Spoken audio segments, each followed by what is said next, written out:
5 personnes ont été tuées par des ADF dans le village de Kanyavouiri et Karimba, situé dans le secteur de Rwenzori, en territoire de Béni, dans la province du Nord Kivu. C'était au cours des attaques perpétrées depuis samedi jusqu'au lundi 7 novembre 2022.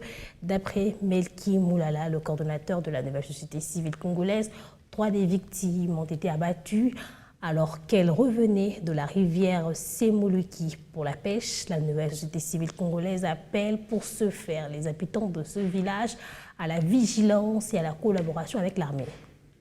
Kalingate, c'est dans la localité de Soupakalaou. Ça était parti pour la pêche sur la rivière Semuliki. Alors là, quand ils quittaient la zone, c'est comme ça qu'ils avaient croisé les bandits ADF. Tous ces bandits ont jeté bombes pendant que ces 6 personnes voulaient s'enfuir après avoir se croisé avec ces filous. Du coup, 3 personnes étaient déjà par terre. Une personne s'est sauvée, s'est échappée avec des blessures graves et de son passage, donc les blessés.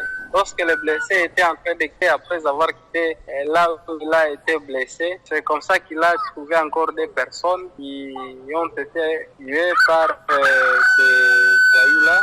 C'est comme ça qu'on a un nombre, soit on a un bilan de 5 personnes tuées depuis le samedi vers 11h30 avec une personne blessée, des papas. Ils étaient habités dans la partie qu'on appelle le Vuchungu, dans la localité de Pabuka. C'est maintenant que hier qu'on a su qu'il y a 5 personnes qui ont été lâchement abattues là-bas parce que les blessés est sorti alors oui hier avant midi. C'est lui qui a raconté comment est-ce que ses collègues ont été exécutés. Bon, en y arrivant, on a trouvé que malheureusement on n'a pas pu réussir à récupérer tout ce monde-là puisque les gens étaient partis seulement aller vérifier les faits.